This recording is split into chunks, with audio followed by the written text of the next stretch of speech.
What's going on, guys? Welcome back to another episode of AKP Sports Talk. As always, I'm Ari here at Korea.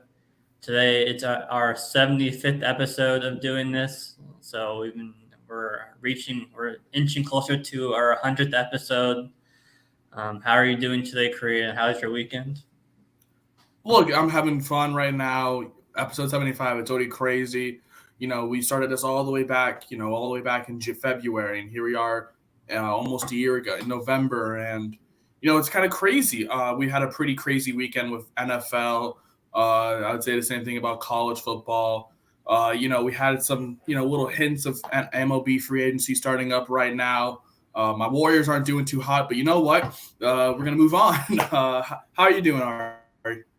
Yeah, I'm doing good. Thank you. Definitely a good weekend and a lot of good games, and we'll get into the first one. And we were talking all last week about the Vikings, winning games that they needed to win, but still not having that signature win quite yet and kind of barely squeaking by a lot of games. And now they got that over the Bills this past weekend. Um, probably the game of the year, I would say, in the regular season so far, and probably will be the game of the year in the regular season, this year. They're down, I think it was 27-10, I want to say, like late in the second half. Josh Allen's recent kind of turnover issues kind of have been continuing. We didn't even know if he would even be playing, with the elbow injury he suffered last week, and he looked pretty much fully healthy back on Sunday. Korea, what was your kind of biggest takeaway from this game for the Vikings, and then also, I guess, for both sides, for the Vikings and for the Bills? I mean, what a game, right? I mean, we saw two one-handed catches. We saw one of them being the catch of the year. We saw a goal line stand followed by a fumble recovery in the end zone. It was ridiculous. I mean, for the Vikings, obviously, we talked about them playing these big-time games. And we looked at the schedule and we said, this is the first out of the four hardest teams the Vikings are going to have to play against. And did they show up or what? I mean, throughout the first half, obviously, it was very slow. Justin Jefferson obviously was still being the man that he is, and he wasn't even tapped to his full potential until what happened in the second half with that amazing absolute moss. I can't believe what I saw. But this is a big Vikings win. I mean, you could call it a Bills collapse. Obviously, the Bills were up huge in this game, and you mentioned Allen's turnovers were kind of continuing. There was one play where his elbow, I think it was on one of the interceptions. He was going for the tackle, and he hit his elbow or tried to punch the ball out. That drew some concern about whether or not he was going to come back. He eventually did, but this is, I feel like, a growing stage. I mean, we talked about the Bills last year, right? The Bills last year, they didn't look that great in the regular season. They only kicked it up when the postseason started. So I'm not too concerned about the Bills right now. Yes, they're in a stacked AFC East division right now. Yes, a bunch of competition ahead of them with 2 out of 3 losses coming to the teams that are ahead of them. But, they still have to play them again later on in the season. So they may get their revenge there. But I'm not too concerned. The Bills' losses have come against 3 good teams. The Dolphins, who are a playoff team, the Jets, who are a borderline, if not playoff team at this point, and then coming against the Vikings, who have one of the best records in football. It's not like they're losing to really bad competition. This team beat the Chiefs not that long ago. So I'm not too concerned about the Bills. I'm not off their bandwagon. I still have them making a dominant run. They're just working out some kinks offensively right now. But this is a big win for the Vikings, obviously. We talked about them, being legitimate because there was a team last night that lost that we thought was legitimate, but never mind. They just lost their first game of the season. And then the Vikings, they take the next step. And, we talked about them acquiring Hawkinson and how he's been a huge asset for that offense. They still have Justin Jefferson, Dalvin Cook with that 80-yard run against the Bills. They really definitely exposed a really good Bills defense at home. And I really, you got to give credit where it's due. I mean, Kirk Cousins in the 10 a.m. slot on the West Coast is one of the best quarterbacks I've ever seen in my life. But yeah, this is a big win for the Vikings. I feel like this is, really widening the gap in a really, really rough NFC North division. You have the Vikings, who are pretty much one of the only teams above 500, and then the Packers, Lions, and Bears all kind of fighting to be 500.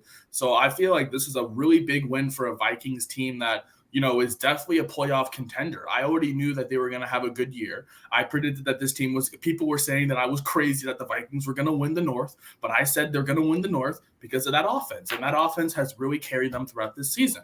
So this is a big win. It's not over yet. They got to play they got to play the Cowboys next week. And even though the Cowboys are coming off a really bad loss on the road against Green Bay, the Cowboys, they're still working out offensive problems in terms of play calling. And look, you can't really blame CeeDee Lamb, who had an amazing game. They already were missing Zeke last week. I know Van Der Esch went down early in that game on defense. So the Vikings cannot take this game lightly. I mean, the Cowboys have always kind of had their number in the past couple of years. So this is going to be another big test. They did it on the road. Now let's see what you can do at home against a good Cowboys team coming into your stadium. But this is definitely a big win for the Vikings. Kind of cementing themselves as not only a playoff team, but a team that can win maybe 1 or 2 games in the playoffs once they really start. Yeah, I mean, you mentioned, they have another tough game coming up against the Cowboys, but going back to the game this past weekend, another huge showing from Jefferson.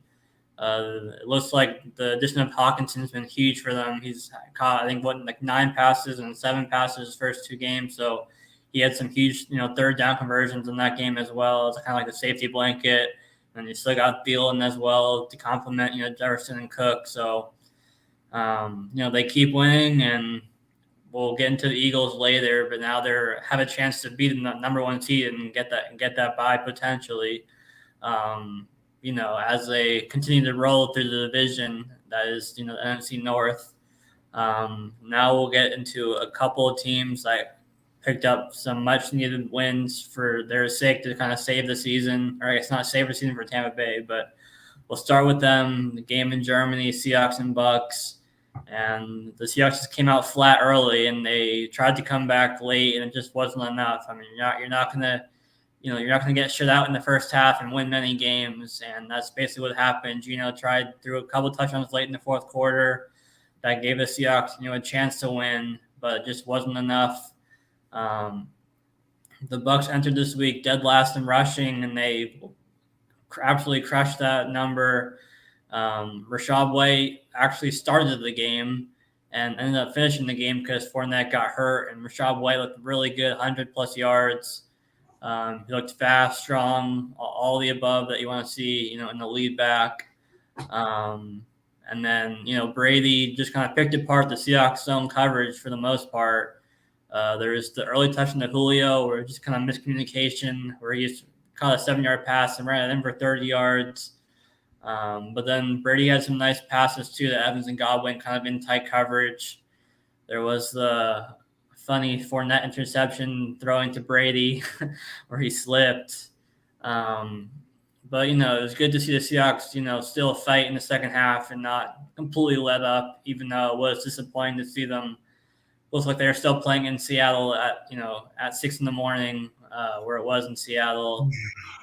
Korea, what's your kind of take on this game for the Seahawks moving forward, and then the Bucks as they're obviously, even though they're struggling, they're still probably going to win the division. But what do you think this game means for them in terms of being a contender in the playoffs and winning a game or 2?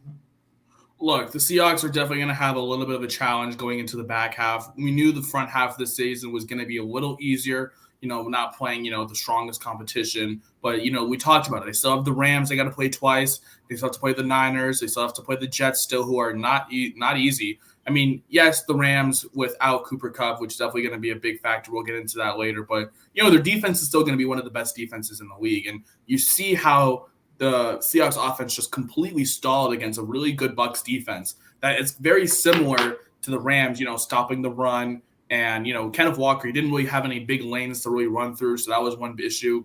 You mentioned, in this low start in that game, didn't really get the offense going until pretty much the third quarter, or maybe even the fourth quarter when he finally got into the end zone. And then, finally capitalizing off some turnovers. You mentioned, it was a close game, I'm not going to say it was a blowout because it was big lead at halftime for the Bucks, but at the same time, I feel like this is definitely more of a Bucks win. Bucks needed win to kind of save their season, as you mentioned. The Bucks obviously they've had a really up and down season, and then finally this team is finally gelling. And this is a team that just won a Super Bowl 2 years ago, and Tom Brady is still on the team, and they still have pretty much one of the biggest offensive groups in the league right now. And to win a big game, not only obviously in Germany, which was a fun atmosphere, by the way, just to watch that game, that was amazing. But I feel like this is more. I mean, the Seahawks obviously still 6-4, still in first place in the NFC West. So I'm not sweating right now, but at the same time, this was definitely more of a Bucks win that they needed. You mentioned the Seahawks zone defense just got exposed on all fronts by Chris Godwin and Mike Evans. Tom Brady really picking apart. You mentioned Rachaad White on the ground. He had himself a hell of a game, just really running through the Seahawks defense. And for the Seahawks going down for it, obviously they're coming up on the bye week, so they get to relax, maybe get a little healthier heading into their game, I believe, next week against the Raiders, who are very much struggling right now. So, I feel as if this team can definitely pull out some big wins later on in the season.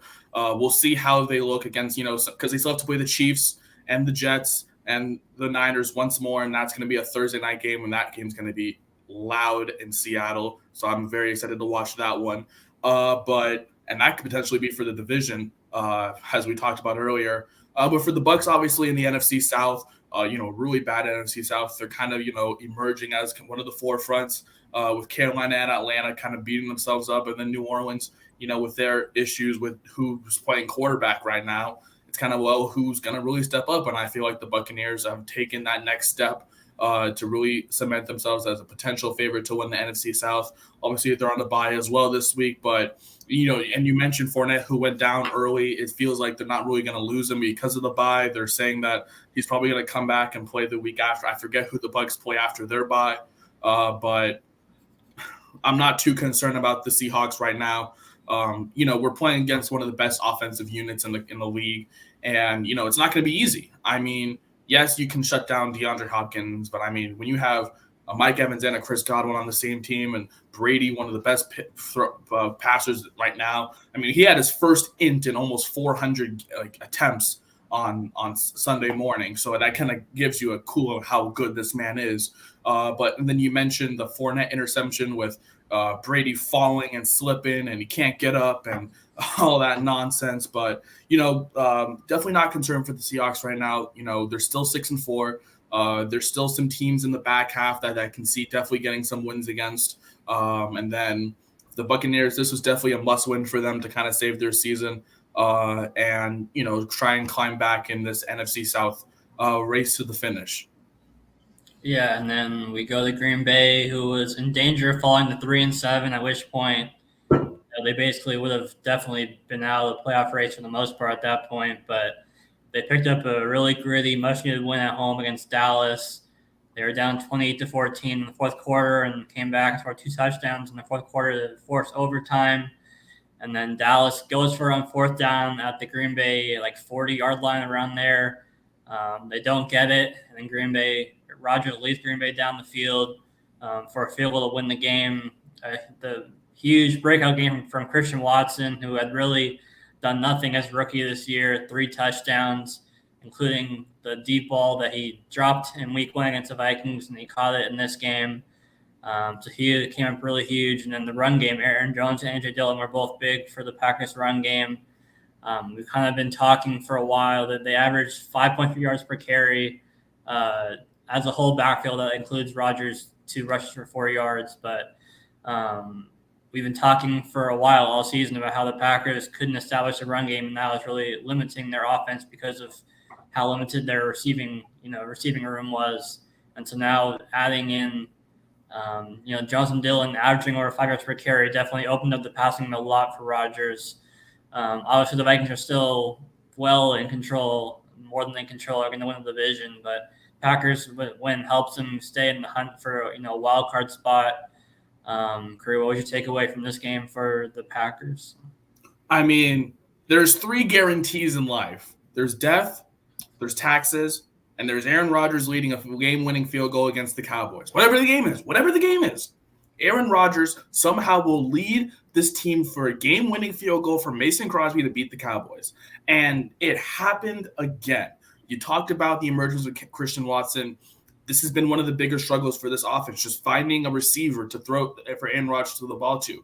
And it looked like he finally found one. I mean, they drafted him in the second round for a reason, with, I believe, the first pick in the second round, or, something like that. And they believed in him. And, you mentioned early on in the season against the Vikings where he dropped that wide open pass, to see him finally kind of come full circle and have a 3-touchdown game, definitely a big growth of a success for Christian Watson. And, who knows, maybe he could be emerging as Aaron Rodgers' favorite target throughout the rest of the season, in that comeback win against the Cowboys at home. You mentioned the establishment of the run game and how that run game was really, pretty much flourishing through Dillon and Jones in the backfield. That's been one of their biggest struggles as well. Just, the whole offense has been a big struggle for this Packers team. And, finally seeing, even though Aaron Rodgers was still a little frustrated with, LaFleur and his decision-making getting into overtime, to see this team actually get the win, after all these offensive struggles in a game where they came back in the fourth quarter, down 2 possessions, tied it up, forced overtime, won in overtime, definitely a big momentum shift, as you say, for this Packers team that, was pretty much in a winner, you're not going to the playoffs kind of scenario. And, now they're still in the hunt, obviously, behind a wild card that, is very not that strong, because you have the Commanders, who just won yesterday, pretty much only a half game back. So, and the Packers would be pretty much a couple of games behind them. So, we're getting near December, and that's where how Scott Hansen says it's the witching hour. And, we're kind of getting close to those for some of those teams. And, the Packers were kind of near that. And, definitely a big win for them, kind of moves them up to, as you said, potentially be a wild card team, one of the 3 seeds. But I definitely will say that this was one of the best games that I've seen from Aaron Rodgers in a while, just this year. I mean, he looked like he was so comfortable in the pocket. Play calling was great, finding his receivers. So definitely this was a big win for a Packers team that, really needed, especially after being beat down last week by the Lions, just no offense. You lose some of your stars, and then you got to welcome the Cowboys up to Lambeau. And, it's never easy to win in Lambeau. Seahawk fans know it's never easy to win in Lambeau, but, definitely a big win for a Green Bay Packers team that was almost kind of in the rearview mirror. And now it's looking like they have a shot to, potentially make a wild card and, have one final run potentially with Aaron Rodgers. We'll see how consistent that offense is throughout the rest of the season. But Sunday was a great start for something potentially big for Christian Watson. Maybe he will be one of the lead receivers along with Allen Lazard to finally, give some help now that Allen Lazard, still banged up a little bit, but, kind of had to be the number 1 receiver on Green Bay because of the fact that Adams left. So it took a while for Aaron Rodgers, but he finally is finding his receiving core, some receptions. And, it's definitely interesting to see how this Packers team will finish, especially in that really weak NFC North, as we mentioned earlier, with the Vikings pretty much running away with the division. Yeah, for sure. So now we'll move on to the number 1 team in the AFC East, the Miami Dolphins. Arguably a top 2 to 3 offense in the league this season when they've had Tua healthy. Tua, he's thrown 3 touchdowns in 3 straight games. He's tied for 3rd in passing touchdowns and borderline top 10 in passing yards, even with missing the time miss earlier in the year due to the concussion. They were already dynamic with Mostert on the ground, and then now you add in Jeff Wilson, who ran for 120 yards this past week. And then just the receiver duo of Waddle and Tyreek Hill has just become borderline unstoppable. And now you got guys like Trent Sherfield. You got Gesicki stepping up at times. He's got so many different weapons that open up the field for everyone else. Curry, what's kind of your thoughts on the Dolphins as a team, as an offense, and then I guess just as a contender in the AFC in terms of Super Bowl and making it far in the playoffs? Yeah, well, right now this team is one of the hottest teams in football. I mean, obviously Tua Tagovailoa. There were so many questions about, did Miami make the right decision on taking him over Justin Herbert, the more ready quarterback in the NFL? And well, right now it's looking like Tua was the right decision. I mean, he has thrown the ball. You mentioned 3 TDs in his last 3 games each. Some different targets like Gesicki, Sheffield, excuse me. Obviously, still Tyreek Hill and Jalen Waddle. That duo is unstoppable right now. Tyreek Hill is putting up almost Calvin Johnson numbers every week, which is actually ridiculous to see coming from a small wide receiver just with so much speed. There were so – it's funny. I go back to the offseason, and everyone was clowning Tyreek Hill because he said that Tua was throwing the ball better than Patrick Mahomes. And everyone was like, what are you talking about? But then at the same time, he's putting up these ridiculous numbers on offense, and it's like, well, maybe he was right, So I think this Dolphins team is really scary if you want to offensively. They're a big matchup against any not great defense, but there was that one week where they did kind of struggle against Buffalo. Tua really couldn't get anything going, but still for a team that has played really well and 7-3, leading the AFC East right now, a very good AFC East as we talked about. We talked about how the Dolphins could be good with not only having Tua and Jalen, but they have that ground game in the backfield with Mostert and Jeff Wilson and all these kind of it's kind of like this.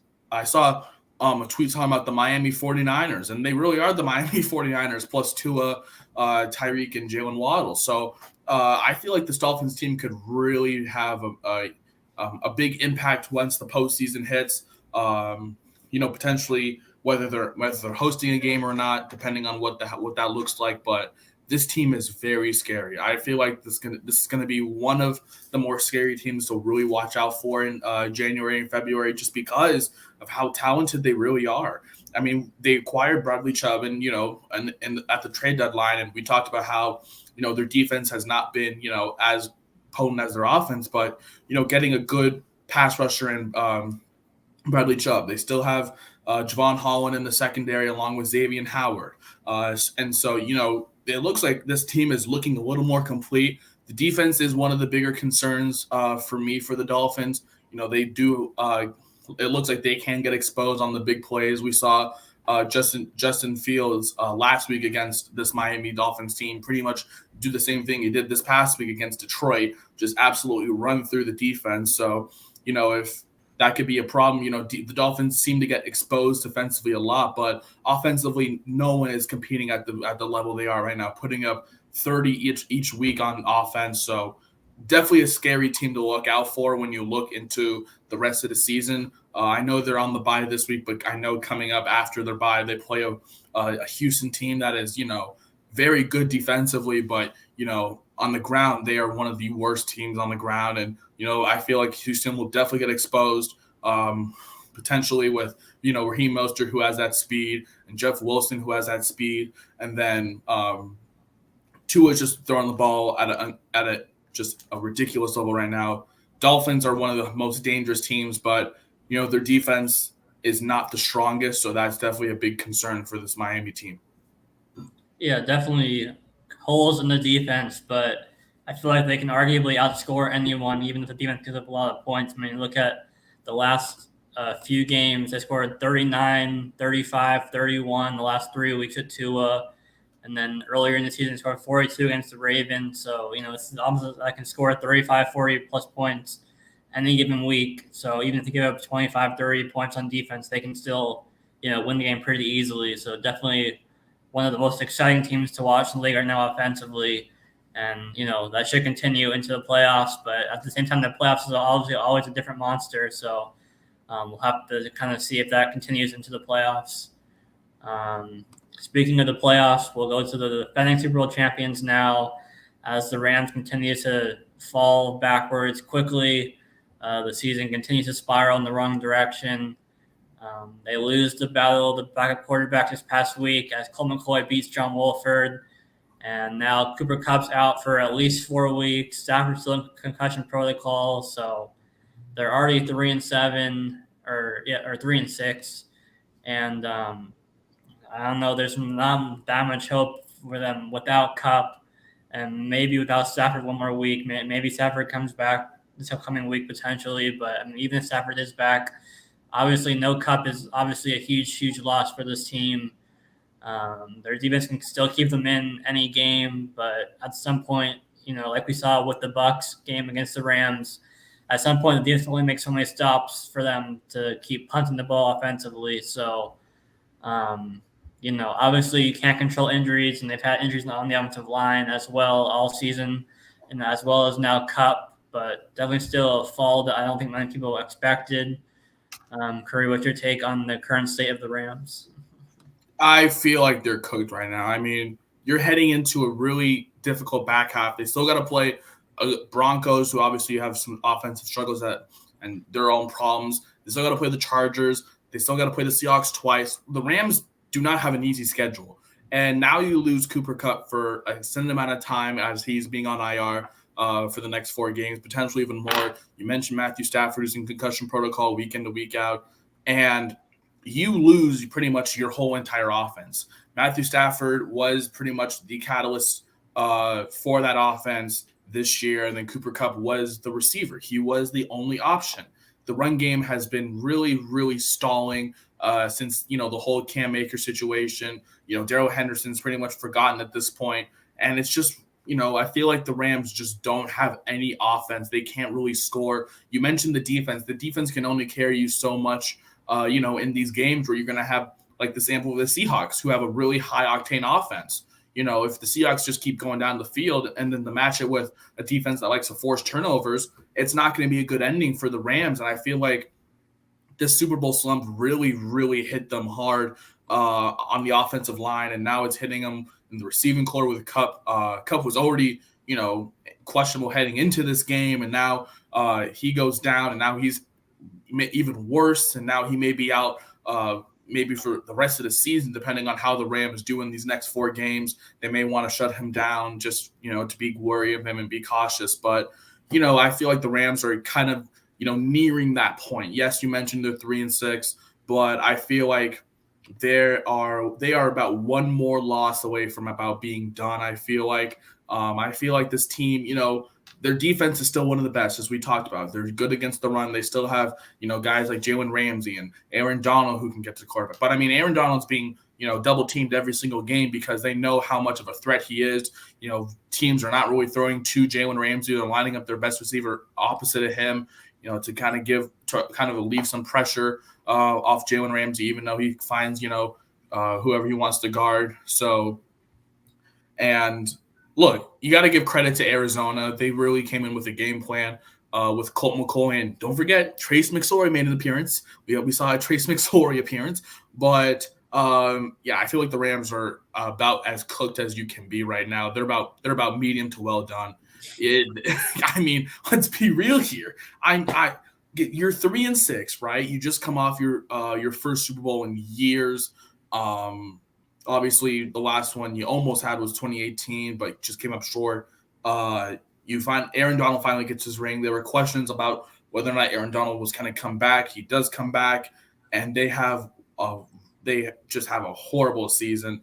Already, it started off with the Bills just absolutely beating them down in the opening game of the season, and now here we are, and it's just not really going well. So I feel as if the Rams are pretty much cooked. It's not getting any better right now for this Rams team. And, now you lose your star receiver that, you paid so much money for, and, just the great story from the Palm Springs of Washington. And, it's just sad to see, but the Rams, I feel like they're about as done as you can be. Yeah, I mean, Kupp's basically been their whole offense. So without him, there's really no recovering from that. So definitely, their season's probably 99% done at this point. And, with one more loss, that probably moves up to 99.5%. And then one more loss, and they're basically done. Staying in the division, Niners pick up a big win over the Chargers, a really injured Chargers team that got more injured during the game. But still a win for the 49ers. They're now a half game behind the Seahawks for the division lead in the NFC West. And if they beat the Cardinals next week, then they're first place by tiebreaker for right now, since they beat the Seahawks earlier in the season. We saw first game back for Elijah Mitchell, and he saw 18 carries his first game back, which was a surprise, but he looked really good. Brandon Ayuk looked really good again. Not much from Debo and Kittle, but just given how crowded this offense is, that's going to happen at times, is their inconsistency. But I mean, Garoppolo continues to limit mistakes, and their defense looked really good again. So I mean, you look at the top of the NFC, and you got the Eagles, who we'll get into, and you got the Vikings, but it's still relatively wide open in terms of Super Bowl contenders out of the NFC. I had a Super Bowl ticket or a future before the season for a Bills Niners Super Bowl, and I'm still feeling fairly confident about that. What's your take on this Niners team, and is in regards to them being a contender in the NFC? Yeah, my Bills Rams ticket is pretty much about to be almost in the trash right now. Yeah, the Niners, they're definitely Super Bowl contenders. That defense is, one of the best defenses in the National Football League. Nick Bosa is still a threat on defense. With Fred Warner, Dre Greenlaw, Jimmy Ward in the secondary. The Niners definitely can get it done defensively. Offensively, you mentioned the return of Elijah Mitchell, who saw a lot of carries, which I was surprised to see as well. But for some reason, there's just something inside of me that's just not being sold with this Niners team. They didn't look great against the Chargers either. It was, just game managing. I feel like this, if you're playing the Chargers right now, and the Chargers obviously so banged up, ridiculously banged up, I feel like you should have at least beat them by a little more, had a more dominant game throughout on both sides. But I'm not sold on Super Bowl contenders yet. I need to see them, have a game like the Vikings. The Vikings are Super Bowl contenders because they can compete with some of the best teams in the league. The Chargers are definitely a struggling team right now, trying to see what they can do with some of the practice squad guys that they bring up and the backup that they have on the current depth chart starting. I know the Chargers are potentially getting Michael Williams back next week, so that could be huge for another Sunday night matchup against the Chiefs. But for this Niners team, they're almost there. They are definitely a team that is a playoff team, definitely a playoff contender. Super Bowl, not yet. They're close. They're getting close. I will say that. I know they play the Cardinals this week, and this Cardinals team is hoping and praying that Kyler Murray can come back, because I believe, if I'm not mistaken, is this the Mexico City game? Yeah, it is. Yeah, so this is the Mexico City game. This is definitely going to be, a lot of distractions down there in Mexico City for Jimmy G. We know him in distractions, porn star Jimmy. But look, I feel like this Niners team, is maybe one or two convincing wins away from being a Super Bowl contender. I like their chances of making the Super Bowl. We're going to talk about the Eagles in a minute, but we talked about the Vikings, and maybe I don't know if they can really match up offensively against the Vikings, but defensively they definitely have the advantage. The Eagles, we'll talk about them soon, but I mean the rest of the NFC is much wide open now. But maybe a Tampa Bay team that finally figures themselves out may give them a run for their money, but right now, I would pause it on saying Super Bowl contenders. I would say definitely playoff team.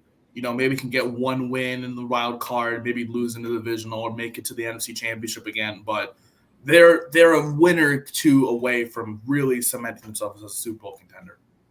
Yeah, Garoppolo definitely limits their upside offensively, just given how limited of a passer he is.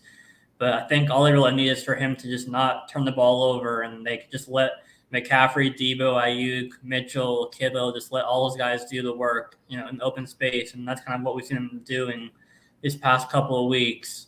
I think what I like most about them is just the playoff experience. I mean, they've made it to the Super Bowl, I believe, 2 of the last 3 years, or at least NFC Championship 2 of the last 3 years. So clearly they have that experience in the playoffs that is needed, that maybe a team like the Vikings don't have as much of, that I like a lot for the 49ers. But, like we said, it's definitely wide open in the NFC. There's definitely, top contenders over other teams. But I think the Niners are definitely one of those top, at least 2 to 3 teams as contenders that have the most experience, playoff wise.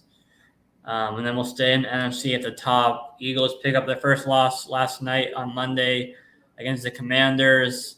There's the controversy at the end with Heineke giving himself up and Brennan Graham hitting him like 2 seconds later, and then that basically ended the game. I think it was Quez Watkins that had the fumble late as well after he had the big catch that put them well in range of taking the lead as well in the fourth quarter. We knew that they were going to lose at some point. Realistically, they were going to go undefeated, and so I think for them it's good to happen, now instead of later. Get out of the way now. But now the Commanders are 5-5, so they're still right in that wild card race as well. Right behind the Niners, I think, who have the 7th spot right now. Heineke's, just keeps them in games, and their defense is going to get Chase Young back as well, which would be a huge addition as well to their defensive line. What's your thoughts on these 2 NFC East teams? Look, just like the AFC East, the NFC East is one of the best teams in football as well. We always used to make fun of them being the NFC least just with all the struggling teams in that division. But the Eagles still at top of the division, picking up their first loss still, but still 8-1. Cowboys are still behind them. Giants are right behind them. And then here come the Commanders at 500. The Eagles, I think that this is just a game that they got exposed in offensively. They struggled to really get anything going in the past game with Jalen Hurts. You mentioned that big deep bomb. I saw it to Quez Watkins. He falls to the ground. He gets right back up. He really looked like he never really had true control of the ball. And then as soon as he gets back up, that ball is punched out of his arm. And, that's just, a mistake you just can't have in the playoffs. But, you can afford it in the regular season. I always had a feeling this Commanders team was going to give the Eagles some trouble just because, the Eagles, they didn't really look convincing when they beat Houston back on Thursday Night Football about a couple weeks ago. And so I was like, I feel like the Commanders could upset them, and I'm glad they did because, I definitely would have hammered Commanders money line yesterday and, them to cover the spread, and I would have won some money. But definitely the Eagles, I feel as if this is just, I feel like they could be the Steelers of 2020, very similarly losing to the underdog Washington Football Commanders in a really, really ugly game offensively. Jalen Hurts got picked off early, and then you have the fumble. But it's kind of crazy that game started off with the fumble from the Commanders, resulting in Jalen Hurts touchdown, early 7-0 lead, and the Commanders. That's what the Commanders just keep fighting, and I feel like they will always fight until the clock strikes 0. And this Commanders team is very sneaky. They have. You mentioned they're getting Chase Young back, the defensive end, who definitely makes an impact on that D-line. They're getting him back, so he's going to be healthy. McLaurin, what a day for him in the air. Obviously, I talked about I know that Taylor Heineke and Terry McLaurin have that connection already established. And Taylor Heineke right now is looking a lot better than Carson Wentz. We saw all the chains on Taylor Heineke after the game. So shout out to Kirk Cousins and Taylor Heineke. 2 of the GOATs right now. And then Brian Robinson had a great game on the ground. Even Antonio Gibson went into the end zone. I feel like this Commanders team, which is really pick, and then Terry McLaurin had himself a day against Darius Slay. He was picking him apart on that, especially on that deep ball from Heineke that just kind of fell right into McLaurin's lap. So Eagles, definitely, I knew they were going to get exposed sometime, and this was the game they got exposed. And then, they're still going to be one of the more dominant teams in the NFC just because of how, their offense really kind of flows through A.J. Brown, and, Miles Sanders still gets his touches, and then Jalen Hurts both in the air and on the ground. And then for the Commanders, they're only a half game out of the wild card hunt right now, so they can definitely, kick it into high gear and, win some big games, and then maybe end up having an NFC East sweep in the wild card, and then an AFC East sweep on the wild card. So that'd be crazy to see. But we all, as you said, the Eagles, we knew they weren't going to go undefeated. They're not the 72 Dolphins. They're the 2022 Eagles. And the Eagles, obviously, and they're still good. It's not like they're a bad team or anything. They did just lose Dallas Goedert for a little while. So, a big weapon offensively for them alongside A.J. Brown and Devontae Smith. They lose their star tight end. So that's a big loss for them. But, it's not like Zach Ertz's injury where it's, season ending. It's, more just kind of a week-to-week kind of basis for Dallas Goedert potentially being out for maybe 2 to 3 weeks. But this Eagles team is still good. I still think they have one of the best offenses in the league, but they just got pretty much beat down by a team that was more hungry at the end of the day. Yeah, the Commanders, they've won 4 or 5 now, 4 of the last 5, with the one loss being the 3-point loss against the Vikings at the last second. So they've really turned it around, and now coming up, they get Houston, which is, a winnable game, and Atlanta, which is a winnable game. And then they have back-to-back against the Giants with their bye in between. So that will be 2 huge divisional games against the Giants. And then they close with the 49ers, Browns, and Cowboys. So they definitely have a chance to fight for that last wildcard spot if they can keep it up. They definitely need to win these 2, I feel, against the Texans and Falcons to kind of cement themselves as a contender for that kind of last wildcard spot. But yeah, they're really scrappy, and they kind of just keep games close and find a way at the end to kind of pull away. And that's what that's what they've been doing. That's what they'll continue to try to do, the rest of the season. So that will do it for the NFL talk. Probably Thursday we'll go over the Week 11 NFL games. But for now, we'll get into the college football games from this past weekend. Some more huge games. We had TCU with a huge win at Texas. Alabama held on against Ole Miss. We had some big Pac-12 games. Washington beat Oregon. Arizona upset UCLA. Some big Pac-12 after dark games. Curry, what was your biggest takeaway overall from college football this past weekend? Yeah, you mentioned it. Definitely a lot of big games, especially impacting the top 10 through the Pac-12. You mentioned Oregon losing to Washington in that offensive battle. Pretty much one of the best games of the college football season, definitely between those two teams. You mentioned the Pac-12 After Dark game where your Arizona Wildcats upset the UCLA Bruins on the road. Big win for JDL. And then sorry, I had to throw that in there. And then pretty much top 4. Still kind of the same. TCU overcoming that really sluggish game throughout the first half. Didn't really get any offense going with Texas either. And then as the game started to pull away, they started to pull away, and game pretty much stopping them defensively. So TCU, they're pretty much in line to pretty much run the table and potentially be in the college football playoff. And then we talk about Ohio State and Michigan. That's the matchup. That's going to be the matchup next week to pretty much determine who's going to the playoff and who may have a chance, but is probably going to be going to the Rose Bowl just because of how good those two teams are and what could happen. There's still a chance for LSU to maybe make the playoff, even though they have 2 losses on the season, one to a really a decent Florida State team early on in the season, but the Tigers have really turned it around now, and they're in line to play in Atlanta for the SEC title, but they got to play Georgia, so they pretty much have to run the table if they want to make the playoff. The Pac-12 is interesting because this is the week that we talked about the big matchups. We have Oregon playing Utah on Saturday, and then the matchup, the Battle of LA, USC versus UCLA.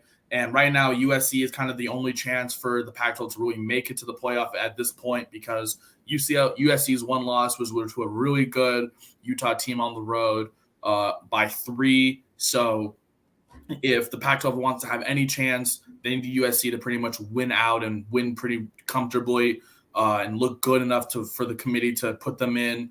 But it really coming down to the wire right now. And, we're a week away from rivalry week where we have, UW Wazoo, we have Oregon State. That could be good. USC plays a good Notre Dame team next week as well. It's just, we're getting near the end of the regular season, heading near championship weekend. And it's definitely going to be interesting to see what the Pac-12 looks like after this week, because the top 4 teams are pretty much playing each other. And with UW kind of sneaking in, they may be potentially a team that makes it to Las Vegas as well. But this is definitely going to be an interesting weekend of college football, heading into next weekend as well, with the bigger matchups like Ohio State, Michigan, potentially having some impact, USC, whoever they play, Tennessee maybe as well, because they're still a one-loss team and they're right outside. So they're kind of hoping for that. Obviously, the Ohio State, Michigan loser, they're hoping obviously for them to fall out. And then they're obviously hoping for maybe USC to lose as well, so they look a little more comfortable.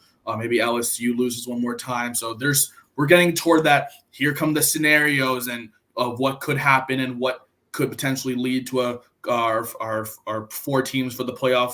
But it's an exciting time to watch college football right now.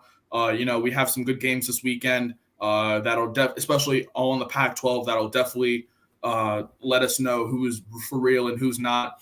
The rankings are coming out, I think, in just maybe like 30 minutes. College football playoff rankings another week. So that'll as well be interesting to see, how far, example, like a UW climbs, or, how far Oregon falls, or, where's USC and all this, how's Tennessee ranked, how LSU is ranked after, barely beating Arkansas on the road, definitely getting near the end of the college football season. And it's going to be very interesting to see how the top 10 really comes out this week, heading for our big matchups in the Pac-12 this week, and then next week, the game, Ohio State, Michigan.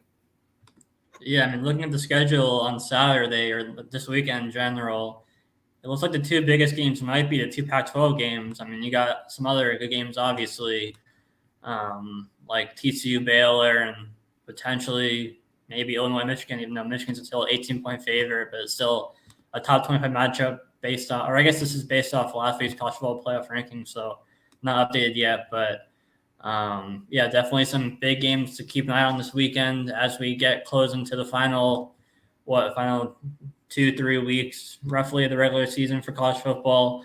So definitely something to keep an eye on, and we'll talk about next week. But tune in on Thursday. We'll talk about the NFL games this upcoming week, as well as our 2 schools, Jaden DeLaura and Arizona against Cameron Ward and Washington State. So we'll preview that game. That's also on Saturday. And then we'll go over our predictions as well for the Thursday night between the Packers and Titans, which could be a decent game compared to the standards of Thursday night football this year. It could be a pretty good game, which, the standards are pretty low, obviously, for Thursday night football, but it could be a pretty good game. And then we'll talk about Sunday and Monday's games. But that'll do it for today. Thank you all for watching and listening. Please be sure to leave a like and subscribe if you guys haven't already. Comment if you guys have any suggestions on videos and live streams you guys want us to talk about. And we will catch you all on Thursday.